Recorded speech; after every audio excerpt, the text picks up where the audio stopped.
رسول الله حبيب الله نبي الله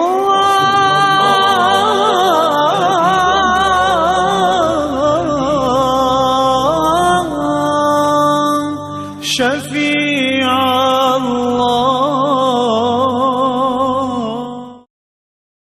أعوذ بالله من الشيطان الرجيم بسم الله الرحمن الرحيم الحمد لله والصلاة والسلام على رسول الله وعلى آله وصحبه ومن والاه أما بعد hürmetli qarindoshlar bugungi suhbatimiz umidvorlik kelgusiga umid bilan qarash degan ma'noda bo'ladi.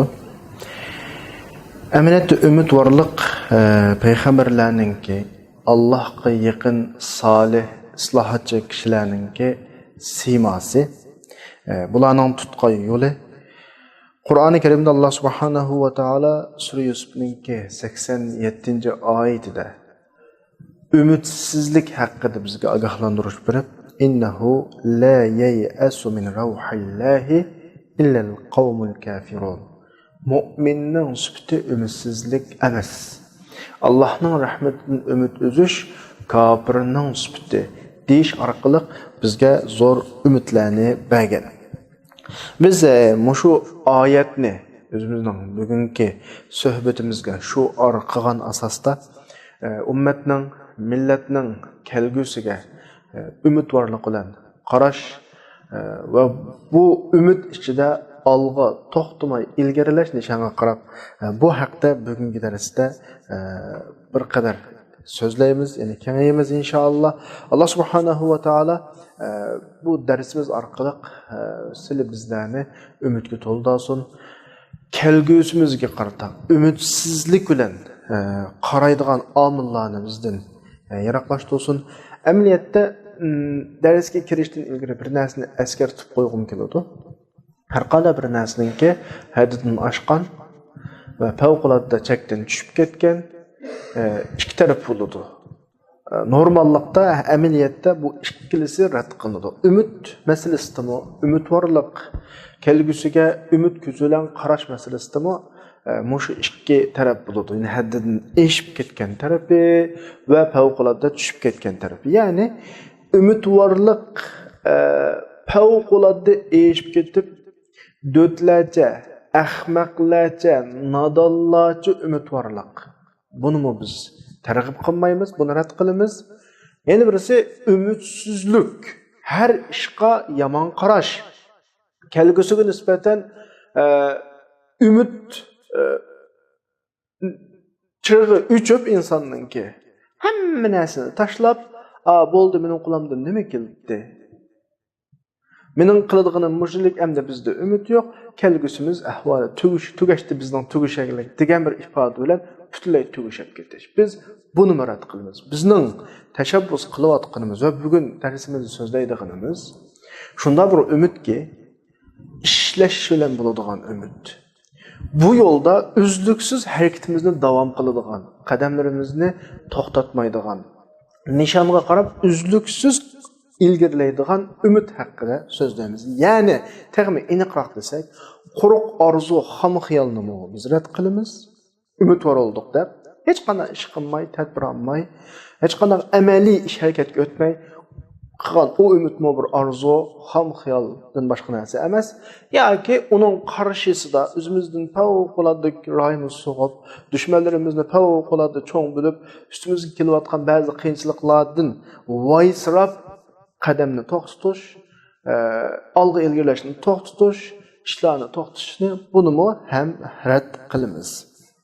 Shuningdek, biz bir Allohga iymon etgan mu'min bo'lish sifatimiz bilan har ish Allohning ilkida deydigan bir iymonimiz bo'lish sifati bilan dunyoda yuz berayotgan ishlarning hammasi Alloh ruxsat qilgan, Allohning ilmida, Allohning bilishida bo'layotgan ishlar degan iymonimiz bilan ilohiy irodalarning hammasi mutlaqo bir hikmetga bağlangan degan imanimiz bilan mutlaqo hikmatlar cho'qqum yaxshilik ap keladi degan iymonimiz bilan umid bo'lishimiz kerakki, to'xtovsiz olg'a ilgarilayishimiz kerak. Qachon bizda ahmoqlarcha umidvorlik paydo bo'lgandan keyin bizning tugashganimiz shu. yoki ümidsizlik, kelgusiga nisbatan yomon ko'z qarashlan qarash. Bu bo'lgandan keyin bizni bu tugashtiradi, biz yo'q qilamiz degan gap. Dunyoda mutlaq yomonlik olmaydi. Koinotda mutlaq yomonlik olmaydi. Balki yomonlik bor deyilsa, voy mushu eng yomon ish bo'lib ketdi, mushu eng tas bo'lib ketdi degan taqdirda bu yomonlik yaxshilik uchun xizmat qiladigan yomonlik bo'ladi. Biz ilgirki darsimizda tilga olgan Sur Qasasninki 5-6 oyatlarini 4, 5, 6, 3 oyatda bayon qilingan mazmun bizni bu jihatda bir umidga to'ldirish kerak. Ya'ni Fir'avnning u darajada zolimlashib, u darajada kuchlanib, u darajada haddidan eshib, shu vaqtdagi Banu Isroil musulmonlarni, masalan, shu vaqtdagi musulmonlarni izib, oddiy emas, agar tarix qarasak 300-400 yil atrofida, 300-400 yil atrofida kuchlik dunyodagi bir imperiyaninki, kuchlik bir podshohlikninki, Fir'avnninki oddiy, ojiz, mazlum bir millatni izishi Qur'onda shuni bayon qiladiki, bu nima uchun desa, asli psixik jihatdan tugishib ketgan, masalan, yo'ldan chiqib ketgan Banu Isroilning hushiga kelishi, o'zini bilishi, dushmanni tunishi, nima ish qilsa ma to'g'ri yashab bo'lganligini bilishi uchun berilgan bir tarbiyalash bosqichi ekanligi. Bu ishlarning hammasininki Banu Isroilning keyincha shu Fir'avnning toji taxtidan tortib hammani egallash, ziminda söz sahibi bo'lish qatorliq buyuk vazifalarning oldingi muqaddimlari ekanligini tilga olib, bizga zo'r umidlarni beradi. Ya'ni bunday bo'lgan vaqtida biz bir mu'min bo'lish sifatimiz bilan bizning bugun o'zimizda shakllantirish, yetildirish zarur bo'lgan islom axloqlarining birisi, ya'ni umidvorlik. Chunki deb o'tdikki, umidvorlik iymonga asoslanadi. Qanday iymonga? Dunyoning bir ilohi bor. Ma iloh bizni izilson, xorliq tatilson, ar-nomusi dafsanni uçurson, o'ltirilson, turmaga kirsin deb emas. Ma dunyoda bizga mehr shafqat ko'rsatib yashatish uchun, oxiratda bo'lsa jannatga kirgizish uchun yaratgan bu iloh. Endi biz qachon Allohning shu irodasidan chetnab, ko'rsatmalaridan chiqib, qadamlarimiz teyilib ba'zi gunoh ma'siyatga tushib o'zimizni yo'qotgan vaqtda, shaxsiy gunoh ma'siyat cho'ng masala emas, ammo bir gunoh ma'siyatning, bir yo'ldan chiqishninki, bir millat xarakterli bo'lib ketishi, g'ofillikninki, behushlikninki millat xarakterli bo'lib ketishi bu eng musibat. Mashta ahvol yuz bergan vaqtida Allah subhanahu va taolo bizni davolaydi, bizni tarbiyalaydi. Bu davolash, bu tarbiyalashdan keyin buyuk bir yaxshilik bizni kutib turadi. Ammo inson yuqorqi tushunchdan, yuqorqi iymondan, yuqorqi ishonchdan yiroqlashgandan keyin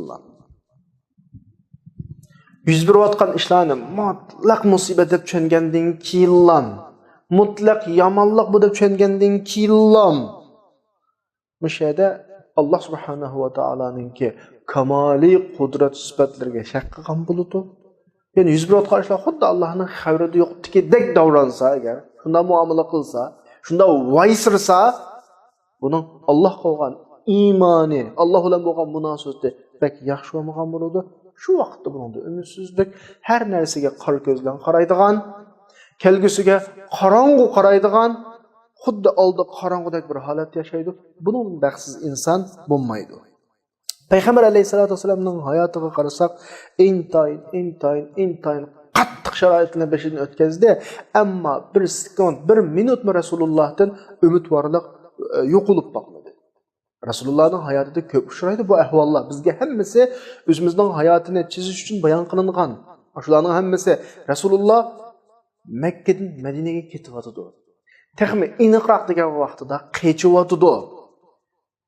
Rasulullah'ның ölükigimi, tirikigi 100 tügü vədə qılındı. Yani bugün günümüzde milyondan artıq pul degen gap. Suraqa isimlik birisi şu 100 tügünün tamasida Rasulullah'ның keynidin qoğulap geldi. Öldürüp bu 100 tügün yani 1 milyondan artıq pulunu almaqçı. Rasulullah şunda bir gapni qildi ki, işinilmez derecede bir gap. Ama əməliyyat aşda boldu lekin. Şunda yüz verdi. Dedi ki, Kisra'nın bileyzik, zibu zünnet işletken buyumlarını sana ben neyse. Yani bugünkü dünyadaki büyük kudretlik de paralıvatkan çoğun devletlerinin reislerinin o se bu se diyen gapta bu yani. Yani bir keçivatkan adam, qoğulap kelgen adamga nispeten. Yani qine şu vaqtda halalını kötülükəm, öltersen buludu, 100 tüge mukafat degan şekilde. Bu adam en dünyadaki çoğun iki imparatorluqning birisini va'da qilyapti. Yani bu nim demek? Resulullah'ın ağzından çıkan bu söz. Degine Resulullah şunda bir ümit var ki, men sağ salamet Medine'ye barıma. Medine'de İslam cemiyetini şekillendirme, İslam devletini kurayma, qo'shin teşkillayma, dünyadaki en çok iki devletke karşı uruş açma, g'alba qilma, g'animat olma, sana bir va'da olsun. Bir keçivatkan adamning ifodasi o. Bu bizga bir ulgu bo'lmasmi qarindoshlar? Əməliyyat aşda bo'ldi. Umar radhiyallohu anhuning davrida g'animatlar keldi. O shunchalik keldiki, o g'animatlar ikki sahoba g'animatlarning ikki tarafida turib, o'sha neysni eng egiz ko'tarsa, matrafdikisi atrafdikisini neysning uchini ko'rmaydigan darajada. Ya'ni shunda tasvirlanadi. Ya'ni tog'dak düylengen g'animatlar keldi. G'animatlar shunchalik omonatlangan. Şöyle bir og'iz gap bor men. Şu qissada devletay gerçi bizning asosiy maqsadga munosabatsiz olsunmi? G'animatlar saq salomat kelgandan keyin bu omonatdor odam ap keldi degan bir so'z o'qigan vaqtda Ali radhiyallohu anhu sen omonatdor bo'lg'achqa bu omonatdor bo'ldi. Sen o'zingni pok saqlag'achqa bu pok bo'ldi. Agar sen buzilgan bo'lsang bular buzdi degan bir hikmatli so'zni qilgan. Ammo bizning bu qissadan oladigan tarifimiz nima bo'lsa, umidvorlik müminning hayotida aslo va aslo yo'qolmaslik kerak. Aslo va aslo yo'qolmaydi. Yani Rasululloh bu yerda umidvor bo'ldi. Xandak jangini minglar bilasizlar. Xandak jangi Madina atrofidan muhosira qilingan. Zo'r qo'shin 10 necha qabila birlashib tashkillagan birlashma qo'shin Madinani tren qilib oldilar. Ular bilan yüz urush qilib, ularni to'sab qilish imkoniyati yo'q hisobda. Boshqa qanday qo'layotdi? Nurg'ullarning qo'soqlar to'ymayotgan bir ahvol. Qo'sqo'ga tashdan olgan edi, ochlikdan chidamayotgan bir ahvol. Rasululloh shu vaqtda nima deydi? Paris fath qilindi, qo'limizga tushdi dedi. Paris shu vaqtdagi dunyoning yerini egallab yotgan bir imperiya, buyuk bir imperiya. Şu vaqtda imoni aciz munofiqlarning ba'zisi bizga Qaysar, Parisning shahri, şu hozirgi Rossiya, Amerikadek büyük davlatlar degan gap hamdi. Mushu davlatning va'da quvvati deb qo'sqini to'ymayotsa degan avvallarmi bor. Ammo bu sharoitlar turib bu jang tugidi, qalbi bilan tugidi, oxirida bo'lgan ahvollar bo'ldi. Resulullah'ın qilgan umidvorligining hammasi real birdan reallikka chiqdi. Yani mu'min bu kadar umidvor bo'ladi-ki, buning umidini Alloh azza va jallaning ilohiy hikmatlarga bog'laydi. Mu'min Allah subhanahu va taolo bir qism bandlarga, bir qism qiyinchilik, mushaqqat, ko'rilishdi, yomonlikda ko'rilgan ba'zi ishlarni akiladi. Amaliyotda oxirisida yaxshilik. Sura Al-Imronning 26-oyatida deyilgandek, tu'til mulka man tasha va tanzi'ul mulka mimman tasha va tu'izzu man tasha va tudhillu man tasha bi yadikal khayr. Birishmo sening qo'lingda, ey Alloh. Elib olishmi shu? Aziz qilishmi shu? Xor qilishmi shu deb bo'lib ma oyatda. Bütün iş Allah'ın ilkide deb bo'lib, oxirisida yaxshilik Alloh haqida. Yani hemsi yaxshilik. Allah'ın bir zamanlarda bizga bir işi. bir zamanlarda elib elishi, bir zamanlarda bizni aziz qilishi, bir zamanlarda xor qilishi, bir zamanlarda mushaqqatlarga sab qo'yishning hammasi bizga tamoman yaxshilikdan iborat. Endi shu umidvorlikning qarshisida shumpal elishda bir og'iz gap bor. Ya'ni kelgusiga nisbatan yomonlik bilan qarash, yomon ishlar yuz beramo degandek shumpal elish masalasi va buni shirk deb sifatlagan payg'ambar alayhisolatu vasallam. Endi davomdan keyin bizning bugun so'zlayotgan mazmunimiz umidvor bo'lish, ishlarga yaxshi qarash, kelgusiga nisbatan umid bilan qarash. Bu tavhid mu degan bir savol tuyishi mumkin. Shuni biz yuqorida tushuntirgan bo'yicha tahqiqligining oldida amaliyotda umidvorlik bilan qarash bir odamning Allohning tavhidiga bo'lgan tushunchasiga bog'liq masala. Ya'ni inson, ya'ni mu'min butun yuz berayotganning hammasi Allohning irodasi bilan bo'lyapti. Allah nimani iroda qilsa zaminda shu yuz berdi. Allah'ның iradesi mutlaka bir hikmetke bağlanğan. Mutlaka hikmetler çoğun bir yaxşılık ep keledi. Digen çöncüge zencirisiman şekilde keledi. Bunun hemimizin baş yıldızı iman, tevhidke alakadar mesela. Çünkü senin kallağında Allah hemme nesini idare kıldı. Yüz bir vatkan bir kılçılık işmi Allah'ның idrakatının sırtı da emas, bilişinin sırtı da emas, iradesinin sırtı da emas degen düşünceden keledi. Demek ümit bir adamның imanıga münasebetlik, bir adamның tevhidiga münasebetlik, adamның imanı qancha kuchli olsa, Allohning birligiga bo'lgan düşüncesi shunchalik kuchli olsa, Allohning qudratiga bo'lgan düşüncesi kuchli olsa, bu odamda umid bo'ladi. Aksi taqdirda bu adamның imanı aciz yoki Allohning kamoliy qudratiga shubha qilgan bo'ladi. Ya'ni umidvorlik deganlikning o'zi nima desa, zaminda bo'layotgan butun ishlarning hammasi Allah tarafidan urullashtirilib bo'lyapti. Bunun mutlaka bir hikmeti var degandan iborat. Masalan, masalani texmo tushuntirish uchun sizlarga bir misol olay. Men bir yerga sulanib bir cho'ng yoki sulanaqliq, ya'ni oldimda bir qafasda bir vahshiy yovvoyi hayvondan birisi var, yirtqichdan birisi var. Qafasning ishkining komandasi, kontroli bir odamning qo'lida. O bir knopkani bastığı zaman qafasning ishki ochiladi. Yovvoyi yirtqich hayvon meni yeb o'tishi mumkin. Masalan, mayli yo'lbars yoki sher qanday bo'lsa. Endi shu vaqtda bir cho'ng mushkulining oldida meni yeb o'tish uchun hozirlangan och bir yirtqich maxluqdan birisi var. Bu maxluq sulangan kichik qafasning ishkininki kontrolligi uning egasining qo'lida. Endi men shu vaqtda u yirtqich maxluq bilan bo'lib qolishim kerakmi yoki uning kontrollovchisi ilkida bo'lgan, qulda bo'lgan egasiga bog'lanishim, uning bilan paranglashishim, uning bilan bulishim kerakmi? Tabiiyki, har qanday odam javob beradi, uning qo'lida nashim kelmaydi. Eng negizlik masala shu yirtqich sulangan qafasning ishkini kontrol qilayotgan shu egisida. Tabiiyki, men uning bilan aloqa bog'lashim kerak. Uning bilan munosabatimni yaxshilashim kerak. Uni qanoat qildirib, shu ishni ochmaslik qanoat qildirishim kerak. Masala bu, ya'ni dunyodagi bo'layotgan ishlarning hammasininki kontrolligi, hammasining idorasi Alloh subhanahu va taolaning qo'lida. Bu nuqta bizda oydin bo'lishi kerak. Hech ish Allohning bilmay qolgan holda yüzdeki ahval olmaydı. Yüz berayotgan her iş Allah'ın ilmida, her iş Allah bilip, Allah irade qilib turib yüz berayotgan ishlar. Bunun için biz mutlaka Allah'ın bir iradesi var. Eğer biz Allah'ın Rahman Rahim deb tunusak, eğer biz özümüzün Allah'ın bendesi deb tunusak, degan tushunchalar yashashimiz kerak. Eğer unda deb tunmasak, Allah'ın Rahman Rahim sifatida yashamasak, bizga mehribon degan tuyg'u bizda bo'lmasa, biz özümüzün Allah'ın bendesi degan haqiqiy tushunchada, haqiqiy tuyg'uda bo'lmasak, o vaqtda qaşsak, vaysasak bo'ladi. Bo'lmasa, umidvorlik bilan alga qarab ilgirlash kerakki, mutlaqo bir hikmat bor. Allohning iroda qilgan bir irodasi bor. Bu nuqtani esimizdan chiqarmasligimiz kerak. Masalan, bu şekildeki imanning namunasi sifatida Qur'oni Karimda bizga Hud alayhissalomning shaxsiyati shu shaklda bayon qilindi.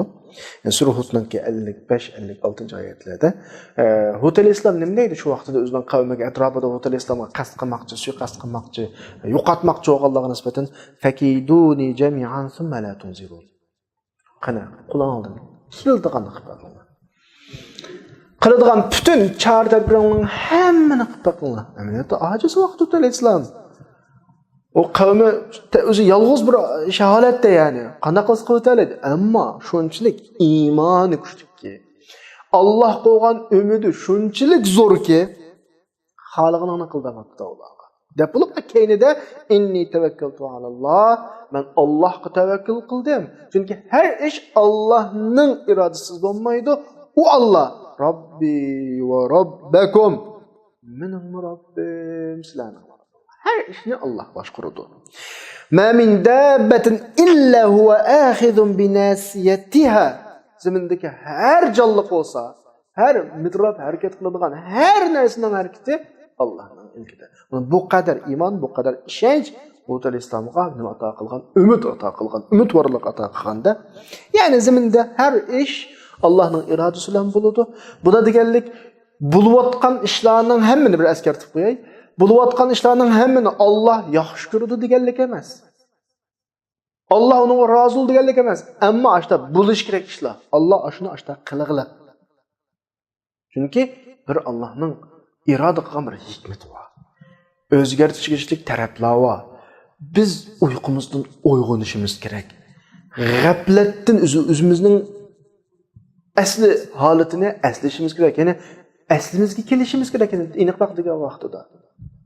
O'shimiz chunki dedim ya bayatning darsining boshida xatolik, bexudlik, g'ofillik, jinoyat, yo'ldan chiqib ketish shaxsiy yo'g'a vaqtda masala oson. Uni tuzatgan bo'ldi. Yoki u odam o'zi tugaydi.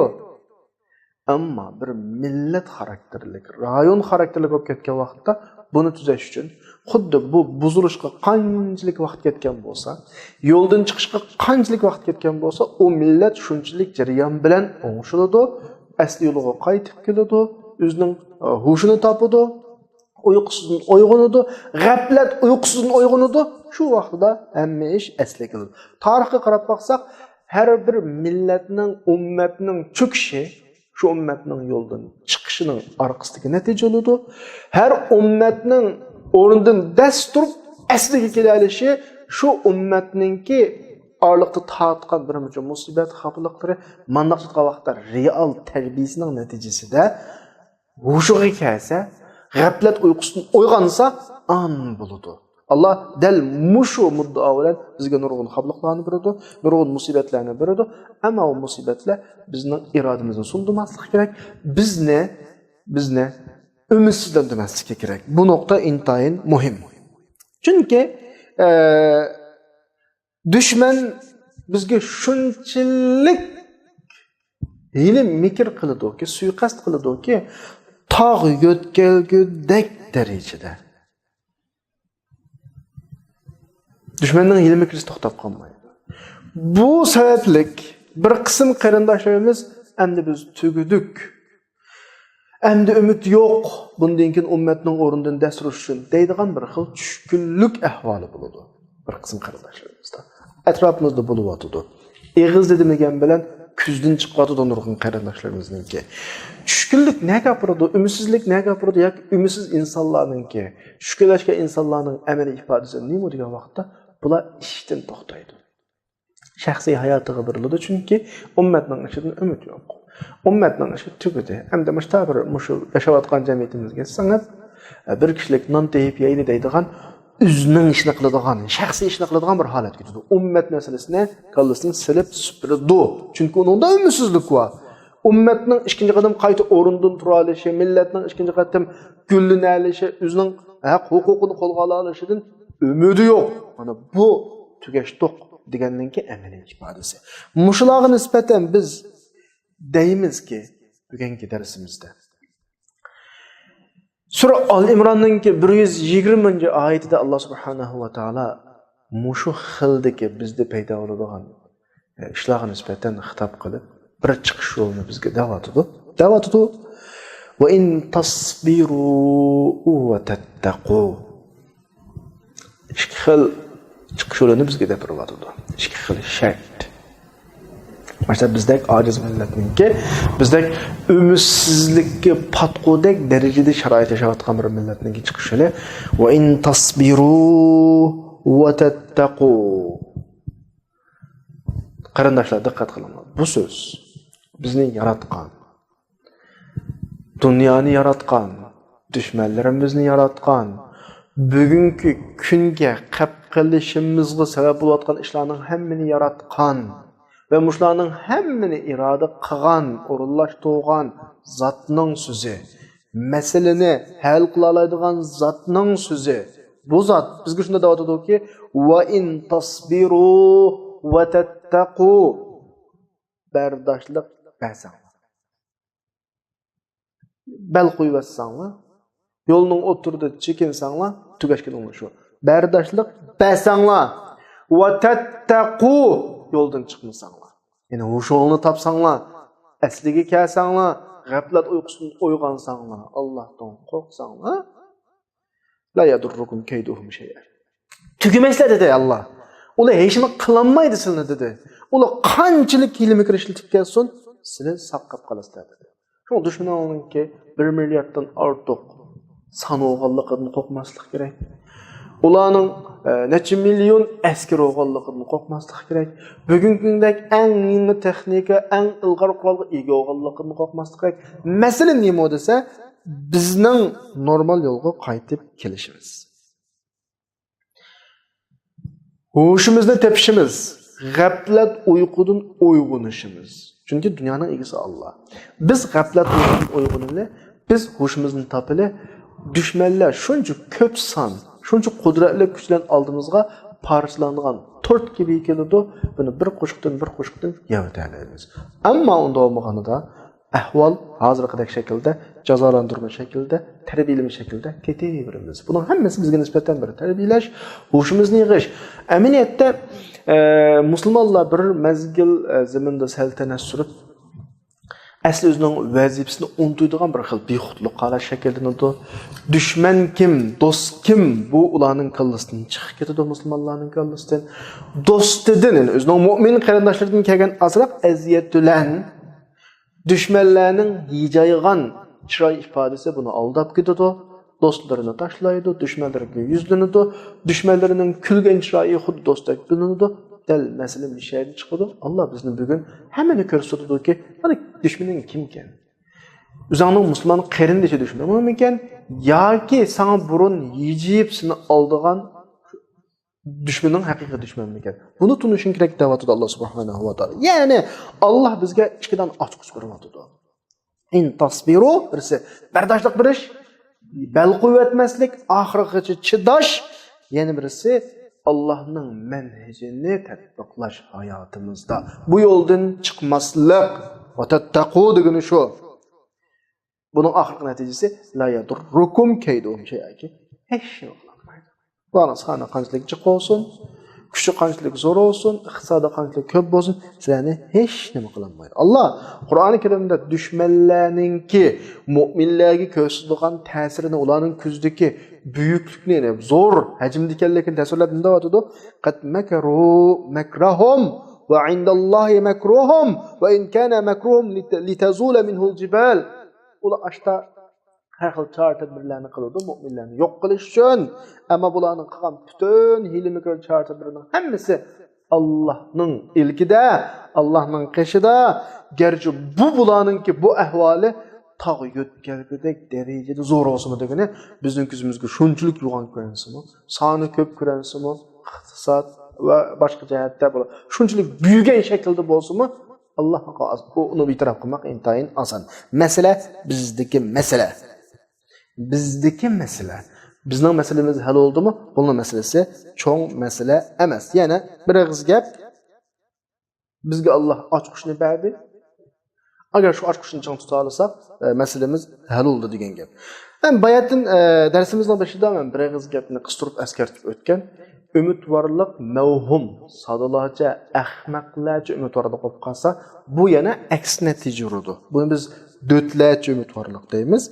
Davamlıq təklif qılatqan iş ifratlan təfridinin oturda. Bək çəkdin, yuqurğuma eşib ketməy, pəskəmə düşüb ketməy, otur hal yol tutub bizdən burundan qılatqan təşəbbüsümüz.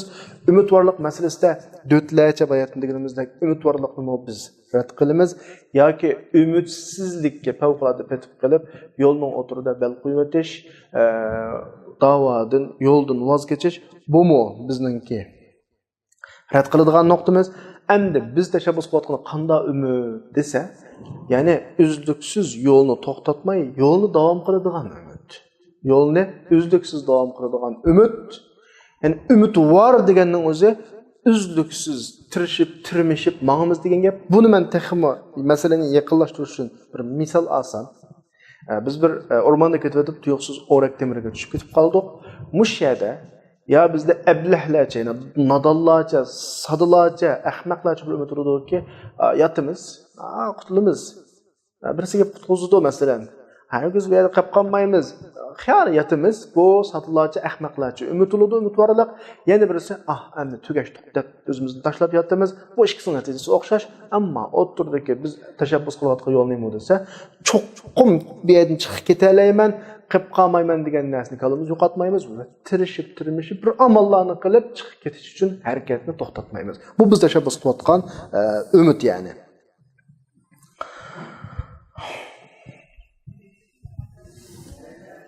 Endi biz bu umidvorlikni nereden alamiz? Buning manbasi nima? Degan vaqtda biz nurg'un mazmunlarni deb o'tdik. Biz bu umidvorlikninki birinchi manbasini Allah subhanahu va taologa bo'lgan iymon, ishonchimizdan, butun ishlarning Allohning ilkida ekanligi, dunyoda yuz berayotgan har ishning Allohning irodasidan bo'layotganligi va buning mutlaqo bir hikmati borligi va bu hikmatlar mutlaqo bir yaxshilikqa bog'langanligi bu nuqtalar bizning kallamizda. Bo'lish kerak. Bu yusidan biz to'xtamasligimiz kerak, shu hikmatni izlashimiz kerak.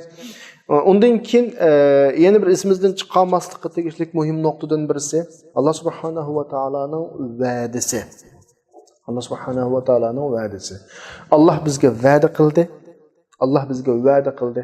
Allohning va'dasiga mutlaqo ishni. Dunyo yo'qolsin-ki. Dunyo gumron bo'lib vayron bo'lsin-ki. Allah subhanahu va taolo aslo va aslo o'zining va'dasiga qana qilmaydi, xiloflik qilmaydi. Ammo bugun hozir yuz berayotgan masala, bizdagi qiyinchilik, bu musibatning davom qilishining hammasida Allah'ın şundan bir hikmeti var da düşünüşümüz gerek ki Allah bu arkalık beni icabi halatga olib chiqmoqchi, meni baxtli qilmoqchi, bir holatdan bir holatga o'tkazmoqchi, hoshimni topqizmoqchi, meni tarbiyalamoqchi, meni tovlamoqchi degandek shaklda qana qilishimiz kerak, tushunishimiz kerak. Har kuzmo jamiyatda bir qism odamlardek Allohga til uzatib ashlarni qilmasligimiz kerak. Allah bizga va'da qilgandi, hech va'dasini ko'rmadik. Mu'minlar g'alaba qiladi deganda, na qarasak dunyoning hamma yerlarida mu'minlar qana qilib mag'lub bo'ladi deb bir xil til uzatadigan, masalaga ta'tir qaraydigan kishilardan bo'lmasligimiz kerak. Buningdagi xalalni izlashimiz kerak. Xalal nada? Masala nada desa, insonning dunyodagi yaratilishi va yashash prinsipi ixtiyoriy shaklda yashash prinsipi. Insonga bir ixtiyorlik berilgan maxluq. Agar deyli bir odam xatolik, jinoyat o'tkazib bo'g'icha bugun, aytsa uning jazosi kelib bir narsa bo'lsa, bir odam bugun bir yaxshilikni qilib bo'g'icha, aytsa uning mukofoti kelg'ilsa, inson normal ixtiyorlik o'z tabiati bilan yashash prinsipi yo'qaydi vaqtda, majbur bo'lib qoladi, o'zi bilib bilmay. Çünkü bugün bir yamaç işlemini qilsam, aytsa pok deb uning jazosini turyapman. Bugün bir yaxshi ishlemini qilsam, aytsa menga mukofot kelsa, shu yaxshi ish qildigan saplar tushib ketadi, hech kim yomonlik qilmaydigan bo'lib qoladi u vaqtda. U vaqtda insonning ne ixtiyorlik olsun. İnsanning ixtiyorligi nima desa, men kullab yamaç ishlarni qilaman, jazosi kelmaydi. Bu orqali menda tabiiy xalqimni qiladigan bir holat shakllanadi. Küllep yaxshiliklarni qilma, to'g'ri yo'lda mangma, darhol mukofot kelmaydi. Bu yerda men bir o'zimning erkin ixtiyorlik bir xil xarakterimni saqlab qolaman. Ya'ni shu asosda qildiganni qiladi, etmaydiganni etadi. Shuning bilan yaxshi qilgan bo'lsa, buning mukofoti keyin keladi, yomon qilgan bo'lsa, buning mukofoti nima keladi? Keyin keladi. Bo'lmasa Bir yaxshilik qilsang 10 hassa ajr desa, bugun bir sadaqat qilsang, menga atsi 10 hassa qaytib kelgil tursa, dunyoda hammadan sadiq qilib olib ketadi. Shunda yomon qilib bo'g'ichi, g'ayvat qilib bo'g'ichi, menga bir xafalıqdan birisi islom kelsa, hech kim g'ayvat qilmaydigan bo'lib qoladi. Ya'ni o'zi bilib bilmay inson majbur bo'lib qoladi. Insonga ixtiyorlik berilganki, inson hayotda o'zining qilganining natijasini ko'rmay bir mezgil yashaydi. Mush yaşagan mezgilida normal ixtiyorlikla yaşaydı, ya to'g'ri yo'lga kirib yaşaydı, garchi uning natijasini hozir ko'rmasimi, ya xato yo'lni davomlashtirdi, uning jazosini darhol ko'rmasimi, bu orqali insonning ixtiyorlik berilgan maxluq, erkin maxluq, xalqini qilaydigan maxluqlik sifati davom qiladi. Şuna biz bu noktayı qanaqa qilishimiz kerak, tushunishimiz kerak. Endi bir ummat bo'lish sifatimiz bilan bugungi kunda bizning qalbimiz sal kechib ketdi. Allah Qur'oni Karimda va'da qilgandek bizga nusrat kamidi degan nuqtani eslaganimizda dunyo qarab baqsaq qarindoshlar. Biz Uyg'ur musulmonlar emas, mayli Arab musulmonlarning ichidagi arablar bo'lsin, turklar bo'lsin, Uyg'urlar bo'lsin, boshqa musulmonlar bo'lsin, xuddi sizib qo'ygandek musibat ichida.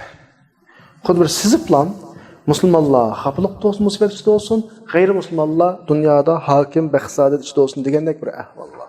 Buning hammasi bizga bir signallarni beryapti. Ya'ni musulmonlar tarixda oxirgi vaqtlarda o'tkazgan eg'ir bir xatoliklar va musulmonlar tushgan eg'ir bir g'aflat uyqusi va musulmonlar orasidagi eg'ir darajadagi duzansizlik, radsizlik, qalaymoqonchilik va qachon musulmonlar mushu qalaymoqonchilikni to'ziganga qadar, g'aflat uyqusidan uyg'onganga qadar bu ahvol davomlashadi.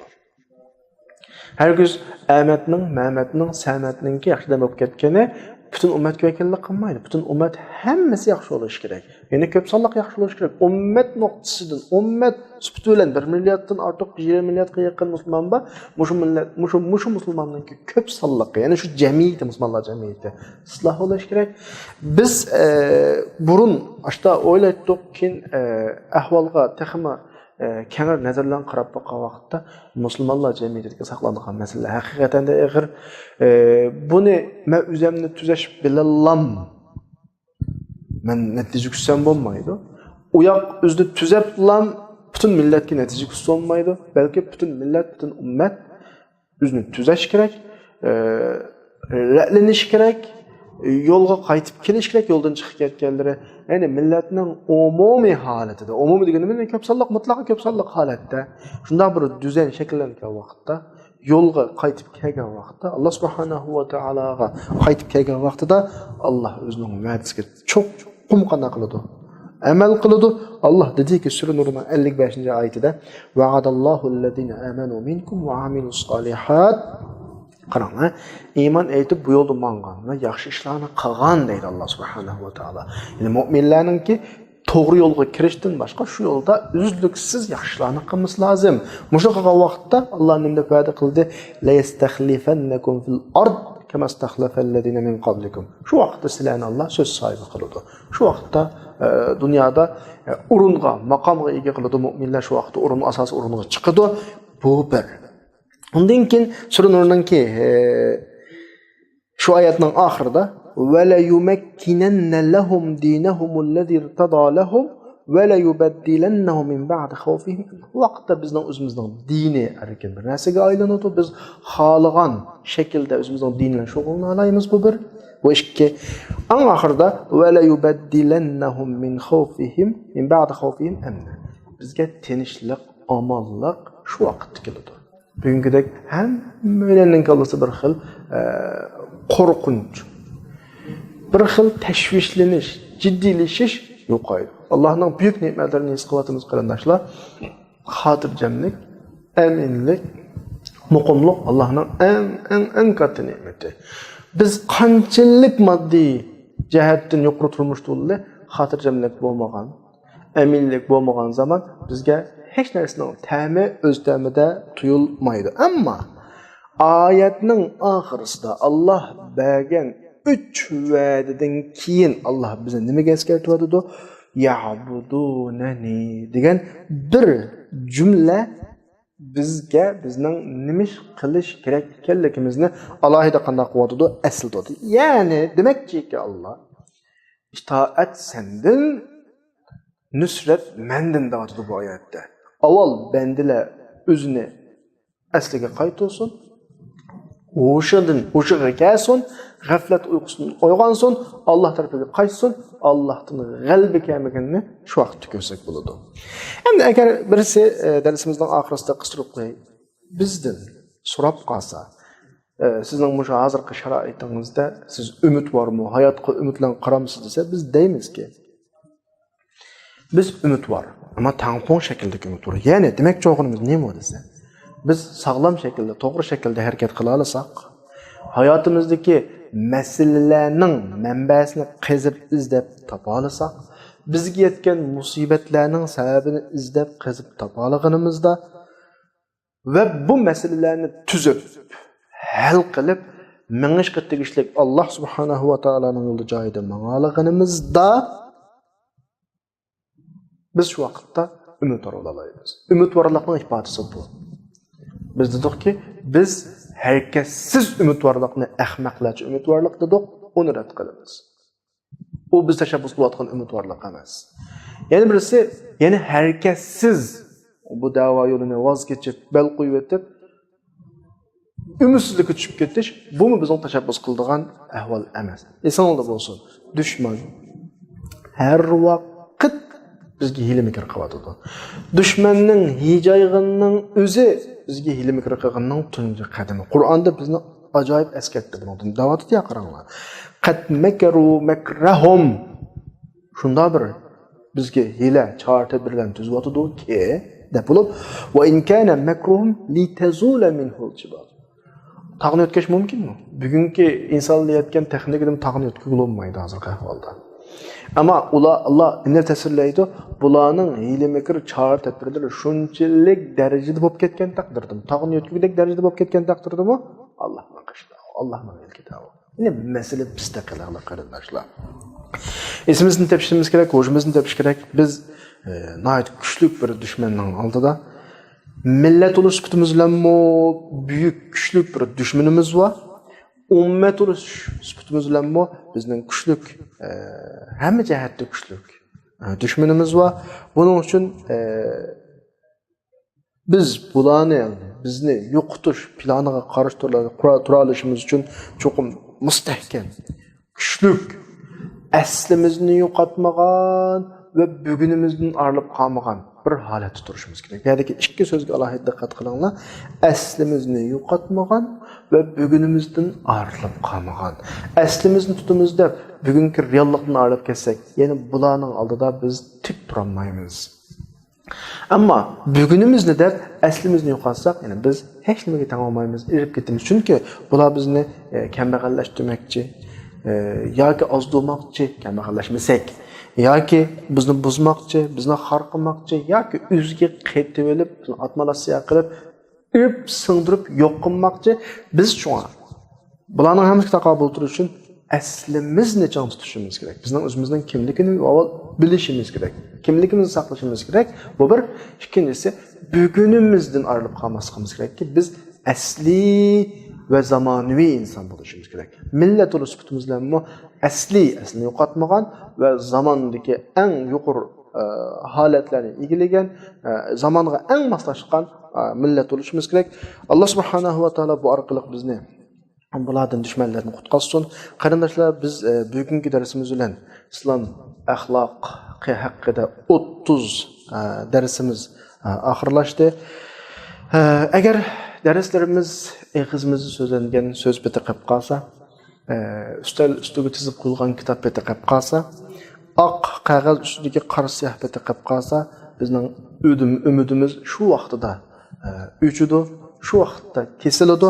Ammo so'zlagan so'zlarimiz, yozgan kitoblarimiz, materiallarimiz hayotda amaliy reallikka tarjima qilingan vaqtda, tarjima qilinish deganim reallik amaliy tatbiqlangan vaqtida, go'zal aloqalarga vasila bo'lgan vaqtida, bizdagi güzel qimmat qarashlarga o'zgargan vaqtida, ya'ni mushlarning hammasi real hayotimizda ishga qutlab mangan vaqtida inshaalloh Bizning ümid arzuyimiz intayin çoğ oludu. İnşallah pat arada biz des ornumuzdan turimiz. Allah subhanahu wa ta'ala bizlarni düşmanlarimizdan qutqazsun. Ümid varlıqni bizga nasib qilsin. Bizga islomiy go'zal axloqlar bilan zinatlanish fursatlarini hayotlarimizda payg'ambar alayhissalom kelgan Qur'on bizga ko'rsatgan ta'lim asbida güzel ahlaklarının hemmisini emeli reallıkka aylandırışka Allah subhanahu wa ta'ala nasip olsun. Ve ahiru da'vana enelhamdülillahi rabbil alemin.